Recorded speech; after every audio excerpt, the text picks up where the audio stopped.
तो अगर जीत कर वापस आएंगे तो बोम्मई जी वापस मुख्यमंत्री बनेंगे? देखिए, वो तो पार्टी तय करेगी। अभी पार्टी में इस प्रकार की कोई चर्चा नहीं हुई है।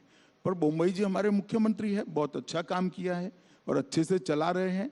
और येदियुरप्पा जी और बोम्मई के कालखंड के अंदर जो कुछ भी कर्नाटक में डेवलपमेंट के काम हुए, इसके आधार पर हम फिर से निश्चित रूप से चुनकर आएंगे। और कर्नाटक की जनता डबल इंजन सरकार चाहती है। मोदी जी की योजनाओं को, मोदी जी के कार्यक्रमों को और मोदी जी के विजन को नीचे इंप्लीमेंट करे, इस प्रकार की समान विचारसरणी वाली सरकार कर्नाटक की जनता चाहती है और परिणाम भी इसी प्रकार के आए। जेडीएस ने करीब 150 लोगों की लिस्ट जारी कर दी है, कांग्रेस ने भी करीब 125 कैंडिडेट घोषित कर दिए हैं। आप लोगों ने अभी तक कोई लिस्ट जारी नहीं की, तो कहीं ना कहीं कोई चौंकाने वाली कोई नहीं, चौंकाने वाला कुछ नहीं होता। हमारे यहाँ एक पद्धति तय है, जिले को सुनते हैं, फिर प्रदेश में इस पर चर्चा होता है, फिर यहाँ पर आता है और केंद्रीय पार्लियामेंट्री बोर्ड निर्णय करता है। वहाँ परिवारों को सुनना है, 5 परिवार इकट्ठा बैठ जाते, और जेडीएस में तो 5 भी नहीं बैठना, एक ही परिवार बैठ जाए तो सारे फैसले हो जाते देवगौड़ा जी का। और यहाँ 3-4 परिवार बैठ जाए तो फैसला तो उनके लिए बड़ा सरल है। हमारे यहाँ लाखों कार्यकर्ताओं से चरणबद्ध चर्चा करनी होती है तो थोड़ी देर लगती है भैया, हम थोड़े स्लो भी है। जेडीएस की बात करी तो लोगों का यह भी कहना है कि जेडीएस जो है वो भारतीय जनता पार्टी की बी टीम है, इसको आप कैसे देखते हैं? देखिए, फिर से एक बार आप स्टडी करे बगैर का सवाल कर रहे हैं। गत चुनाव में हम सबसे ज्यादा सीटों के साथ 1 नंबर की पार्टी बने थे। हमारी 104 सीटें थी, जेडीएस की 34 सीटें थी। और फिर जेडीएस कांग्रेस की गोदी में सत्ता के लिए बैठ गई और दोनों ने सरकार बनाई। अब बताइए, जेडीएस किसकी बी टीम है? जरा बताइए ना जनता को। तो आपकी कोई बातचीत नहीं चल रही है? आपकी कोई बातचीत नहीं चल रही है? नहीं, हमारी कोई बातचीत कैसे? हम हर सीट पर लड़ेंगे, पूर्ण बहुमत के लिए लड़ेंगे और मोदी जी के नेतृत्व में पूर्ण बहुमत आएगा, इसका मुझे पूर्ण भरोसा है। किसी से बातचीत का सवाल ही पैदा नहीं। कोई भी हालत में अगर जरूरत पड़ी तो भी उनके संग गठबंधन नहीं करेंगे? गठबंधन नहीं करेंगे चाहे कुछ भी, अगर मान लीजिए कम भी पड़ जाए? गठबंधन का सवाल ही नहीं है, किसी के साथ गठबंधन करने की जरूरत नहीं है। पोस्ट पोल भी नहीं, पूर्ण बहुमत प्राप्त करने जा रहे हैं और विश्वास के साथ हम मैदान में उतरे। विधानसभा के चुनाव के घोषणा से पहले आपकी पार्टी ने जो 4% रिजर्वेशन मुस्लिम्स के लिए था, उसको आपने 2-2% जो है लिंगायत और वोकालिगा उसके लिए उसमें बांट दिया। ऑपोजिशन का कहना यह है कि ये पोलराइजेशन की आपकी एक स्ट्रैटेजी है, इसको कैसे देखते हैं आप, क्या मानते हैं? देखिए, मैं मानता हूं ये करने में थोड़ी देर हो गई है, क्योंकि धर्म के आधार पर आरक्षण संविधान सम्मत नहीं है, गैर संवैधानिक है। किसी भी प्रकार का आरक्षण धर्म के आधार पर नहीं हो सकता है। जो कांग्रेस की कर्नाटक सरकार ने पोलराइजेशन के लिए किया था, उसको हमने करेक्ट किया है और मैं मानता हूं ये करने में थोड़ी देर हो गई। अमित जी, आगे बढ़ते हैं, थोड़ा सा आने वाले 2024 के चुनाव पर चर्चा करते हैं। प्रधानमंत्री मोदी जी ने कुछ ही दिनों पहले एक ऑपोजिशन को बड़ी चुनौती दी है। उन्होंने कहा है कि यहाँ पे भ्रष्टाचारी बचाओ आंदोलन चल रहा है। तो क्या ये समझें कि 2024 में मोदी वर्सेस द रेस्ट होगा?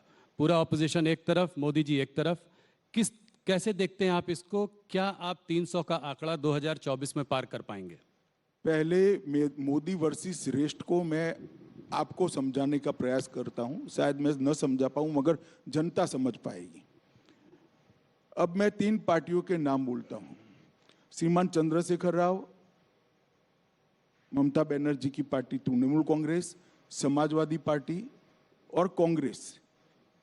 ये चारों पार्टियां अगर मोदी वर्सेस रेस्ट के फॉर्मूला के साथ आती है तो चंद्रशेखर राव जी की एक सभा अगर यूपी में रखते हैं तो क्या फर्क पड़ जाएगा यूपी में? और ममता बनर्जी की सभा तेलंगाना में रखते हैं तो क्या फर्क पड़ जाएगा? और यादव साहब की सभा अगर बंगाल में रख देंगे तो क्या फर्क पड़ेगा? ये सब अपने अपने राज्य में हमारे सामने ही लड़ रहे हैं और लड़ाई इसी तरह से होनी है। एकता आपकी टीआरपी बढ़ाने के लिए है। आपको उन लोगों का धन्यवाद करना चाहिए। एकता का कोई मतलब ही नहीं है। कोई एक दूसरे को ना नेता मानता है, ना एक दूसरे के लिए एक सीट छोड़ने को तैयार है। चलिए मैं मानूं कि टीआरएस तेलंगाना में 5 सीटें ममता जी को दे दे तो एक लड़ाई हुई भाई। और समाजवादी पार्टी भी 5 सीट वहां दे दे और ममता जी बंगाल में 5-5 सीटें दोनों को दे दे, तब तो एक हुए। मगर सब अपनी अपनी लड़ाई भाजपा के सामने लड़ेंगे और कि हम सब एक है, क्या एक है भाई? नहीं, तब तो आपके लिए बहुत अच्छा है। मगर मान लीजिए उत्तर प्रदेश में एक सीट पर एक ही कैंडिडेट हो, जो जॉइंट कैंडिडेट हो सबका, समाजवादी पार्टी, बहुजन समाज पार्टी और कांग्रेस का, तब कैसे लड़ाई हो? ना बहुजन समाजवादी पार्टी ऐसा कहती है ना समाजवादी पार्टी ऐसा कहती है। वो अलायंस करते हैं बंगाल और तेलंगाना में, जी। तो कैसे एक होंगे बताओ? ना बसपा कह रही है कि हम साथ में लड़ेंगे, ना सपा कह रही है हम बसपा के साथ लड़ेंगे, सिर्फ टीवी 18 कह रहा है कि दोनों साथ में लड़ेंगे। अब इससे कैसे होगा भला को? आपका कौन मानेगा? नहीं नहीं, मैं तो सिर्फ सवाल पूछ रहा हूं, मैं कुछ कह नहीं रहा हूं। मैं तो जो आप बोल रहे हैं उसको रिपीट कर रहा हूं। Amit ji, central investigative agency से जो है ऑपोजिशन को बहुत डर है, कहती हैं कि जो हमको हैरेस करते रहते हैं, सरकार इनका इस्तेमाल करती है उन लोगों को परेशान करने के लिए। आज अगर आप देखें तो सत्येंद्र जैन, मनीष सिसोदिया जेल में हैं, चाहे वो कविता हो, केसीआर जी की बेटी हो कविता हो, हेमंत सोरेन हो, सब लोग या तो ईडी के घेरे में हैं या सीबीआई के घेरे में हैं। तो भूपेश बघेल जी के भी ज़्यादातर लोगों पर रेड्स पड़ती रहती हैं। तो ऑपोजिशन का कहना ये है कि क्या ईडी और सीबीआई के दफ्तर भारतीय जनता पार्टी के स्टेट्स में बंद हो चुके हैं? जरा भी ऐसा नहीं है। 2014 और 2019 दोनों चुनाव में भारतीय जनता पार्टी की सरकार ने देश को वादा किया था कि हम करप्शन के खिलाफ लड़ेंगे, और हमारी ये लड़ाई करप्शन के खिलाफ है। कल ही मोदी जी ने कुछ आंकड़े दिए थे, मैं इसको रिपीट करना चाहूंगा। 2004 से 2014 में ईडी, यही कानून था, कोई कानून हमने बदला नहीं है, यही कानून था।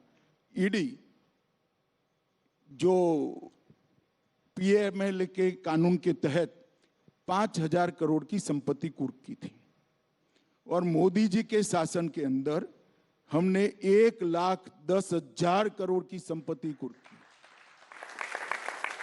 उसका 5% भी पॉलिटिशियन का नहीं है, बाबुओं का भी है, भ्रष्ट व्यापारियों का भी है, सबका है, जो देश के कानून को तोड़कर टैक्स दिए बगैर धन शोधन करते हैं। क्या ये लड़ाई बंद कर दें? और क्या देश की जनता ऐसा कानून चाहती है कि अगर कोई पॉलिटिशियन, कोई राजनीति में काम करने वाले नेता या व्यक्ति भ्रष्टाचार करे तो इसके खिलाफ कोई कार्यवाही न हो? यही सीबीआई के तहत 9 वर्षों में हमने 5,000 केस भ्रष्टाचार के दर्ज किए। कांग्रेस ने 500 भी नहीं किए थे, 500 भी नहीं। क्या 5,000 के 5,000 केस राजनीतिक पार्टियों के कार्यकर्ताओं पर है? ना, सभी के सामने है, बाबुओं के सामने भी है, व्यापारियों के सामने भी है, और मिली भगत के सामने भी है। और जहां तक दुरुपयोग का सवाल है,